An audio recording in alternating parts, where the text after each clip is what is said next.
Halo para penikmat alur cerita dimanapun kalian berada, apa kabarnya? Semoga kalian selalu diberikan kesehatan.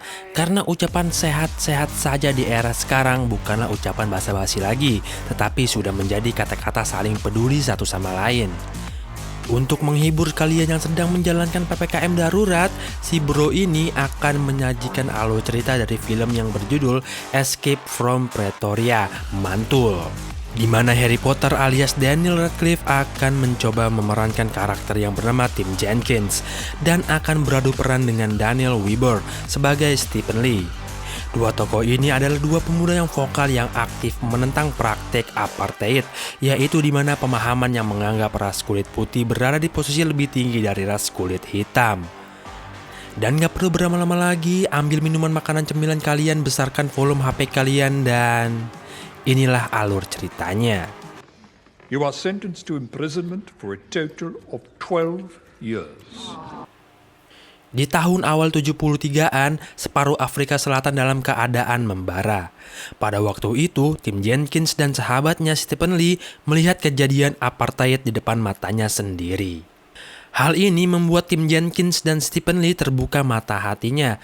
Tumbuh besar dalam keadaan anak-anak kulit hitam mati di depan matanya, Tim Jenkins dan Stephen Lee ingin membebaskan Afrika Selatan bukan berdasarkan diskriminasi ras. Mantul. Alongside our black and Asian brothers and sisters, spreading the news that freedom and equality for all Lanjut di mana Tim Jenkins terlihat membawa dua tas yang terlihat berisikan setumpuk lembaran kertas berjalan di pinggiran kota. Di seberang jalan terlihat Stephen Lee yang sedang mengawasi Tim Jenkins dan bergantian membawa tas, di mana Stephen Lee menaruh kedua tas tersebut di pinggir kota. Dan ledakan kecil membuat semua lembaran kertas berterbangan. Kertas-kertas tersebut adalah pesan misi anti-apartheid di mana seluruh orang kulit hitam, kulit putih, maupun Asia di Afrika Selatan bisa membaca pesan tersebut. Ternyata Tim Jenkins dan Stephen Lee bergabung dengan Kongres Nasional Afrika yang terlarang. Di Kongres Nasional Afrika berisikan ras kulit putih, hitam maupun Asia yang satu suara menentang tindakan apartheid. Melakukan misi menyebarkan kabar bahwa kebebasan dan kesetaraan bagi seluruh ras harus dibayar mahal oleh mereka berdua, di mana suara tembakan keras terdengar di tengah kota yang berasal dari mobil polisi, dan mereka berdua pun ditangkap.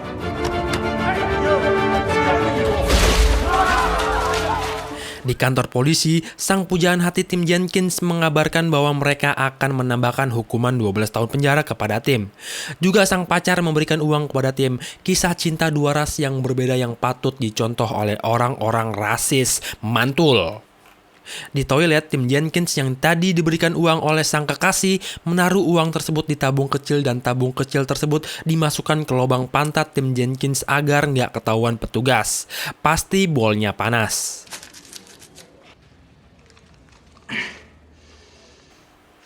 Di dalam persidangan, hakim membacakan kesalahan atas tuduhan perakitan bom dan kesalahan atas berita bahwa semua ras itu setara. Maka Timothy Jenkins didakwa dengan hukuman 12 tahun penjara, sedangkan Stephen Lee 8 tahun penjara. To imprisonment for a total of 12 years. Di dalam ruangan toilet, Stephen Lee melihat jendela yang terbuka dan langsung melompat ke jendela. Namun itu adalah hal yang sia-sia. Don't shoot! Let's talk about this, man, alright? Let's talk. Let me... Mereka berdua dimasukkan ke mobil tahanan dan akan segera dibawa ke penjara politik Pretoria khusus pria kulit putih. Sesampainya di depan pintu penjara, mereka berdua harus dimaki-maki dahulu nih atas alasan mengkhianati negara karena membela ras kulit hitam. No one forced you to traitor your country and your race. Sesampainya di dalam sel, Tim terlihat memperhatikan seluruh keadaan lapas, bahkan pintu sel lapas. Terlihat pintu lapas pun berlapis-lapis untuk sampai ke kamar sel Tim dan Stephen. Kamar sel Tim adalah kamar sel dengan nomor 17 dan Stephen bersebelahan dengan Tim. Start 11, morning bell 5, breakfast 7:30. Lampu dimatikan jam 11 malam dan lonceng pagi jam 5 subuh. Sarapan jam setengah 8 pagi dan itulah jadwal kehidupan di lapas Pretoria. Saking tak boleh mengeluarkan suara walaupun bersebelahan kamar sel, mereka berkomunikasi hanya dengan ketukan di tembok. Sangat mengsedih. Dan di hari pertama, sipir membangunkan tim dan penghuni lapas lainnya untuk sesekali melihat cahaya matahari terbit. Di sini, mereka sudah bisa berkomunikasi walaupun curi-curi waktu. Mantul. Best bloody kip in years. Pada saat sarapan pagi, tim dipandang sinis oleh para napi lainnya. Di dalam ruangan makan tersebut terbagi atas 2 warna baju, di mana baju biru adalah para pembunuh dan tahanan kasus narkoba. Beruntung tim langsung diperingatkan oleh paman botak yang bernama Dennis Goldberg. Para tahanan berbaju coklat membuat kegaduhan untuk memperingatkan si napi baru yaitu Stephen yang nyaris saja duduk bersama para pembunuh. Can I join you, gentlemen? Kejadian yang memilukan terlihat saat mereka berdua melihat pria kulit hitam yang dijadikan budak, di mana pria kulit hitam ini dikata-katain oleh sipir penjara. Dan sipir penjara tersebut menyebut pria kulit hitam ini potluck, dalam artian bahasa Indonesia yaitu bokong hitam. One for each slop. Lalu setiap satu kecerobohan pria malang ini harus dipukul dengan tongkat. Cigar tubes, 360 rand.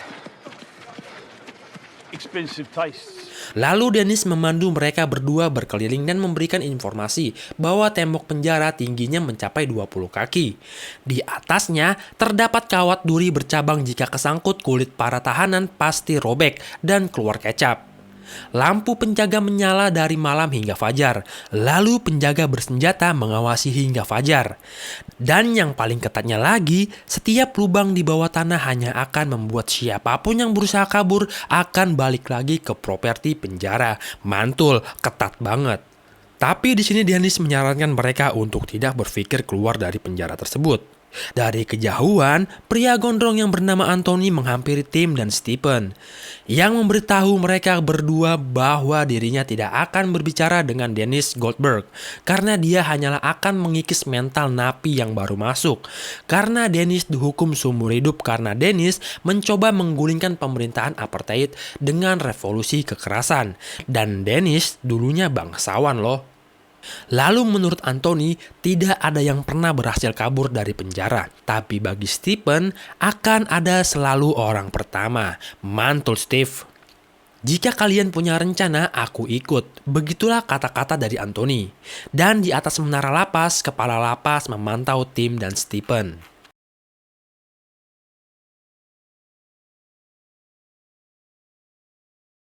Di hari ke-23, tepatnya tengah malam, Tim mengambil korek apinya untuk melihat lubang kunci pintu sel. Belum lama Tim untuk memperhatikan, tiba-tiba terdengar suara pintu pertanda sipir sedang mengontrol lapas. Hampir 23 hari, malam-malam Tim hanya diisi dengan duduk di ranjangnya dan menatap kunci pintu. Di dalam otak Tim, dirinya berusaha mengumpulkan ratusan ide untuk keluar dari penjara. Dan setelah itu, ia mengusahakan lagi ratusan ide lainnya.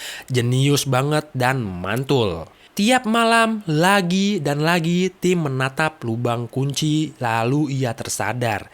Dirinya tidak perlu tahu segalanya, tetapi hanya diperlukan pengetahuan yang cukup.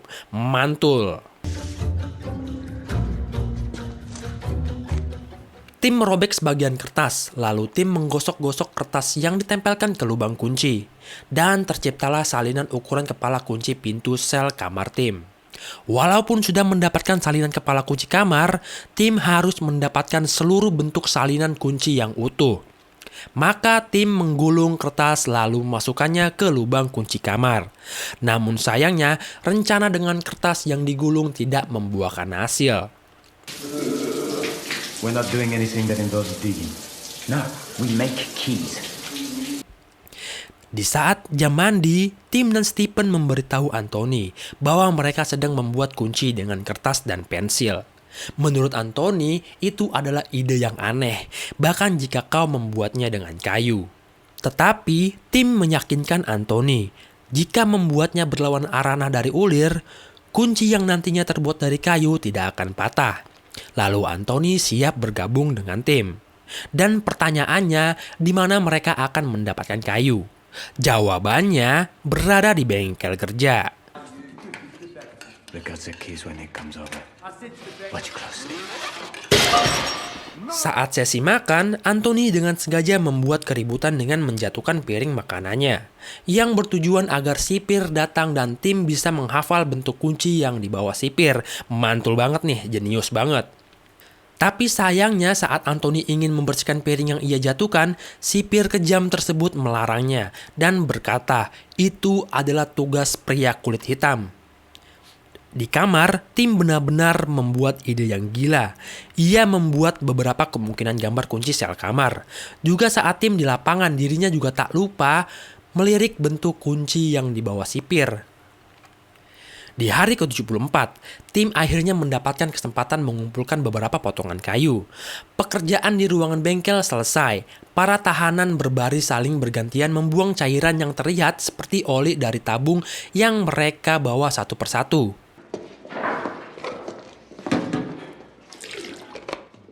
Nah, di tabung tersebut, tim menyimpan semua potongan kayu yang ia pungut.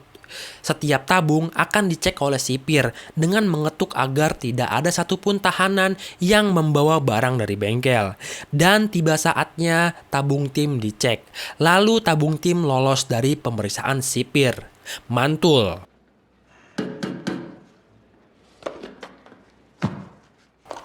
Karena tim sudah mengencangkan isi tabung dengan kanebo dan si sipir sudah terkecoh oleh tim Jenkins.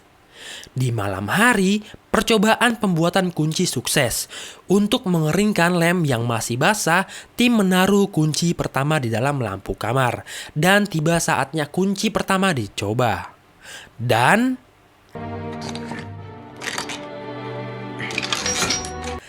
ceklak, ceklik, ulir kunci yang dirancang tim berhasil dan kuat mendorong ulir dari pintu besi setebal 3 inci. Di pagi harinya, Stephen dan Anthony tercengang bahwa kunci kayu mampu menahan beban berat dari pintu besi setebal 3 inci. Menurutnya, ini adalah hal gila, namun mereka sangat suka dengan ide gila ini. Lalu di malam hari, tim bekerja ekstra merancang kunci pintu kayu. Karena kamar tim mempunyai 2 lapis pintu, yaitu pintu kayu dan pintu besi.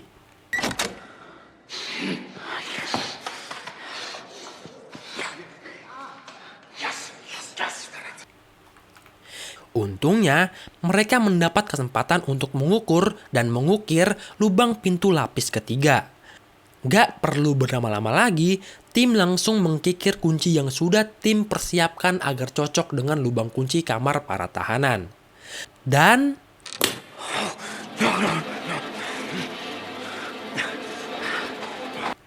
ceklak, ceklik, tembok ketiga di penjara Pretoria berhasil ditembus si jenius ini. Namun saat mereka semua merayakan keberhasilan tim, kunci kayu tersebut tak bisa dicabut. Sampai di mana penjaga pintu menuju ke koridor kamar. Dan kunci kayu yang dipaksakan tim patah. Juga tim harus meninggalkan bekas kunci patah yang masih tersangkut di pintu. Tiba saatnya sore hari, di mana sipir harus mengunci pintu-pintu kamar para tahanan. Tim Jenkins tetap tenang walaupun akan ada masalah besar jika sipir mengetahui di dalam lubang kunci pintu terdapat bekas-bekas kayu.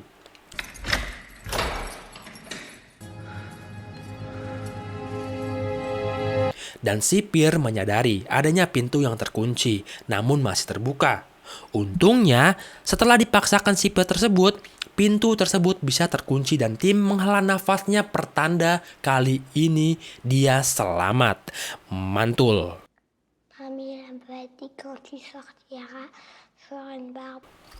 Momen di mana para tahanan diberi kesempatan bertemu dengan orang yang akan menjenguk mereka. Ternyata Anthony dijenguk oleh anaknya yang menceritakan bahwa anaknya dibuli oleh teman-temannya yang menyebut dirinya anak haram karena tak mempunyai ayah. Maka dari itu, sang anak meminta maaf kepada ayahnya karena telah memukul teman yang mengejeknya.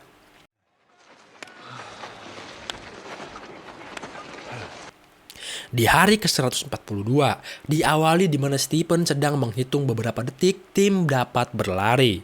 Dan di tengah lapangan, Anthony mempunyai ide yang sangat bagus. Anthony memiliki benang hitam dengan untayan kecil tebal, sehingga tim dapat mengikat kunci di kedua sisi dan membuatnya melintas. Tapi tim menolak ide dari Anthony. Menurut tim, jika kau tak bisa memutarnya, itu sama saja tidak berguna. Saat mereka sedang asik mengobrol, rencana demi rencana, tiba-tiba sipir mengintip dan Anthony dengan sigap mengucapkan, They'll never work out what it's for. Afternoon, because we Daniel. just Hampir saja sipir menguping rencana mereka, sampai di mana Stephen menyadari sikat sapu berguna untuk rencana mereka. Lalu di bengkel, tim menyadari sesuatu. Dirinya harus membuat pengait bersamaan pencungkil yang nantinya akan dikombinasikan dengan gagang sapu untuk membuka pintu luar kamar. Gosokan demi gosokan tim lakukan agar bisa cocok dengan lubang kunci pintu kamar lapis kedua. Setelah mencoba sampai keringetan, tim menjatuhkan kuncinya. Untuk mengambilnya kembali, tim mengunyah permen karet dan tim berhasil mengambil kunci tersebut.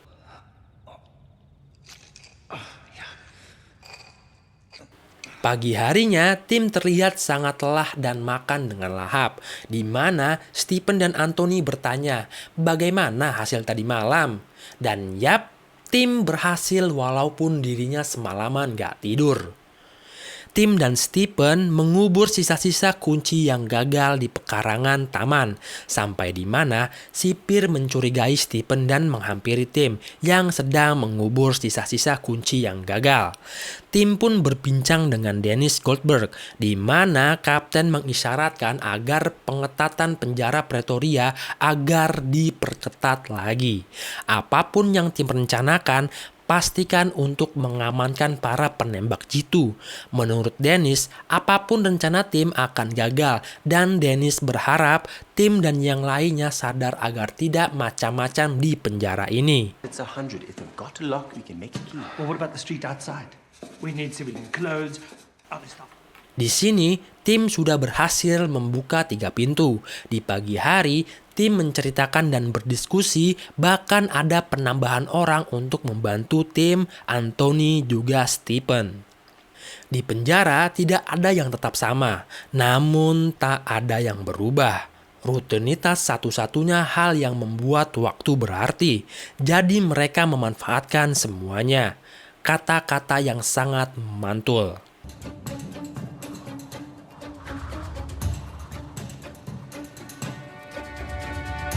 Di sini, tim memberikan isyarat ke pria kulit hitam bahwa dirinya dan kawan-kawan sudah berhasil membuka pintu.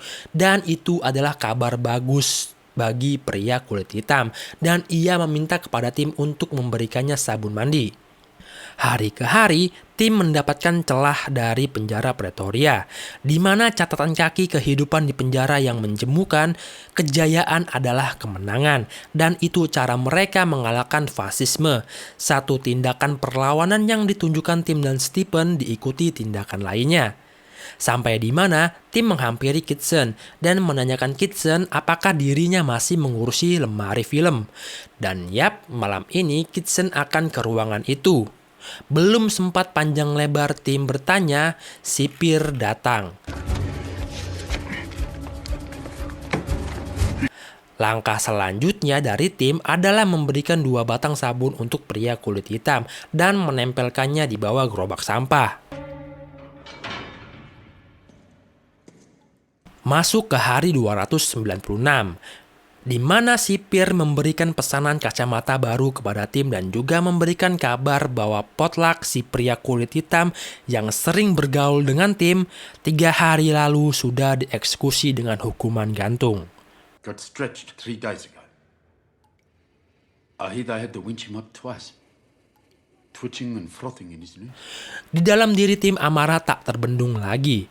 Di kamar tim, ternyata tim mengumpulkan berkas-berkas berharga yang ia kumpulkan dari tong sampah yang nantinya akan berguna untuk mengguncang dunia bahwa ada praktik apartheid di bumi Afrika.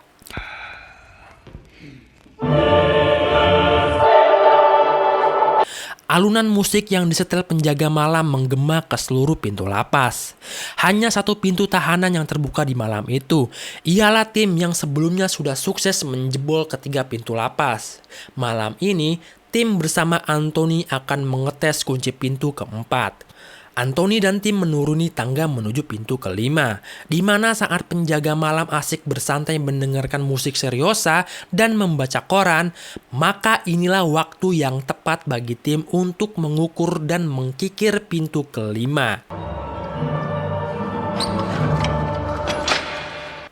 Pintu kelima berhasil mereka bobol. Namun sayang, bobolnya pintu kelima bersamaan dengan habisnya alunan seriosa yang disetel penjaga.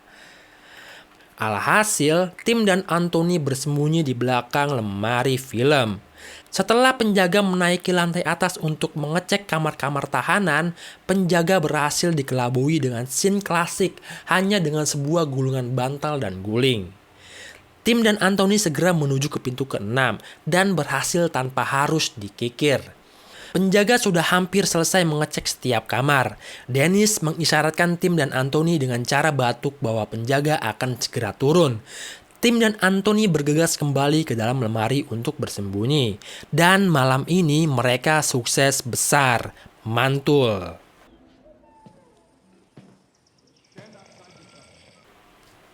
Pagi harinya, kepala sipir dan kapten masuk ke kamar Tim. Kapten lalu menginterogasi Tim Jenkins, apakah Tim sakit ataupun ada masalah pendengaran. Lalu Tim menjawab tidak. Kapten menekankan kepada Tim, lalu kenapa kau tidak mendengar suara lonceng berbunyi? Dan si kapten kumis rasis mengintimidasi Tim dengan kata-kata seperti ini. Sleep through my bed again! Lalu semua kamar para tahanan diperiksa dan dicari-cari kesalahannya oleh para petugas. Tak terkecuali Anthony yang menolak barang-barang pribadinya disentuh oleh orang-orang fasis. Kapten pun memanggil Tim ke kamarnya dan menjatuhkan muk kaleng yang berisikan sisa-sisa rakitan kunci. Kapten pun mengambil salah satu sisa kunci dan menanyakan kepada Tim, apa ini? Untungnya, Tim membuat jawaban yang membuat Kapten percaya bahwa barang tersebut adalah pengait foto ayah dan ibunya. Then must come out. Makin hari, Tim diserang penyakit, yaitu penyakit kepanikan. Walaupun Tim berusaha mengubur kepanikan tersebut, menurut Tim, semua itu harus ia keluarkan. Lambat laun, Tim berpikir bahwa setiap rintangan memberikan cara baru dirinya melihat sesuatu. Maka dari itu, seluruh penjara menjadi tempat persembunyiannya. Tim menyembunyikan kunci-kunci di rak buku, ember-ember pakaian kotor, dan tempat mesin cuci. Mereka semua adalah agen kebebasan menurut Kim. Lalu ketika semua pintu ditutup, maka pintu-pintu yang lain terbuka. Maka dari itu, malam demi malam Tim melakukan percobaan satu demi satu membuka kunci pintu lainnya. Di hari ke-404 kita diperlihatkan, di mana di hari tersebut Tim dan yang lainnya mendapatkan pengecekan kesehatan gigi, di mana gigi Graham Tim mengalami pembusukan dan harus sedikit lebih lama bersama dokter gigi. Dan di sini Tim mengetahui bahwa pintu terakhir menggunakan pintu elektrik. Tim yang harus ikut keluar penjara karena harus menjalankan operasi gigi, menyadari selama beberapa bulan terakhir dan membuat 39 kunci untuk 15 pintu terpisah di sekitar penjara. Berlari dari koridor ke koridor selama 404 hari tanpa terdeteksi. Tim ingin meyakinkan Dennis dan yang lainnya kenapa menolak bergabung dari rencana melarikan diri. Orang-orang pesimis ini berdebat dengan Tim, Stephen, dan Anthony. Sampai di mana Anthony ditampar oleh Dennis yang merasa Anthony sudah keterlaluan. Wajar, Anthony sangat keras dan vokal karena melihat tahanan yang mempunyai semangat juang yang sama, yaitu melawan fasisme, sekarang hanya diam dan menunggu kematian di penjara. Bahkan yang lebih hinanya lagi, jika kalian hanya diam dan menunggu kematian, apa yang kalian lakukan di masa lalu hanyalah hal yang sia-sia. Tim, Anthony, dan Stephen sudah berusaha mengajak Dennis dan yang lainnya. Namun orang-orang tua ini menolak malam ini melarikan diri bersama Tim.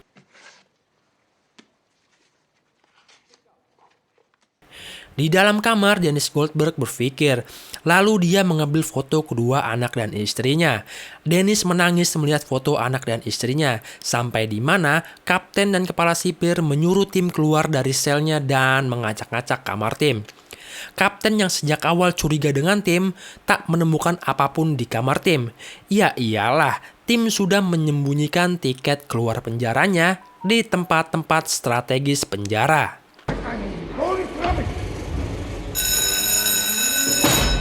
Lalu tim memberikan secari kertas bergambar peta Pretoria dan sekelilingnya ke Stephen, di mana Stephen akan mempelajari jalur-jalur yang nantinya akan mereka lewati. Malam ini mereka akan merencanakan aksinya yang bertepatan dengan malam Natal. Tim pun menghampiri sel Dennis untuk sekali lagi menanyakan Dennis, namun Dennis menolak dan menyuruh tim berhati-hati. Make damn sure you get clear. You hear me? Tim Anthony dan Stephen bersiap-siap membuka satu persatu pintu penjara. Penjaga lapas menemukan penjepit kertas di ruang lemari film. Setelah itu tim Anthony dan Stephen memasuki lemari film dan mencari di mana penjepit kertas tersebut. Sangat susah menutup pintu tanpa penjepit kertas, apalagi sekarang ada 3 orang di dalam lemari. Berterima kasihlah kepada Dennis. Untuk mempermudah rencana kaburnya tim, Dennis membuat konslet listrik lapas dengan cara memukul lampu di kamarnya. Pertolongan Dennis pun tidak disia-siakan tim. Secepat kilat, tim bergegas membuka pintu selanjutnya. Anthony pun harus kembali karena Anthony lupa menekan tombol pintu elektrik. Cepatlah Anthony, kebebasanmu sudah di depan mata. Lalu pintu elektrik terbuka. Tim yang gugup saat membuka pintu selanjutnya disuruh minggir oleh Anthony yang seharusnya mendorong dahulu kuncinya lalu memutarnya. Sangat menegangkan. Lalu inilah pintu terakhir bagi mereka. Sebuah pintu kebebasan di mana jika berhasil, para orang-orang fasis akan mampu dipermalukan oleh tim di hadapan dunia. Satu persatu kunci dicoba, sampai kunci terakhir tidak bisa dipakai untuk membuka pintu. Anthony yang sudah tak tahan lagi berinisiatif, mengambil pahat dan merusak lubang kunci pintu terakhir. Stephen pun yang sangat tegang menyuruh Anthony berhenti melakukan itu. Walaupun cara tersebut sangat beresiko, namun Anthony berhasil melihat sedikit cahaya dari balik pintu yang ia rusak. Langkah selanjutnya, mereka harus lolos dari penglihatan penembak lapas, dan mereka berhasil lolos dari penjara Pretoria. Mereka bertiga sedikit demi sedikit menjauh dari lapas. Mereka pun menghampiri taksi untuk menuju ke Joburg. Bahkan di era ini ada taksi orang kulit putih dan orang kulit hitam. Bagi tim tak masalah menaiki taksi kulit hitam. Setelah melihat tim seperti dikejar oleh hantu, supir taksi kulit hitam ini mau mengantar tim ke Joburg.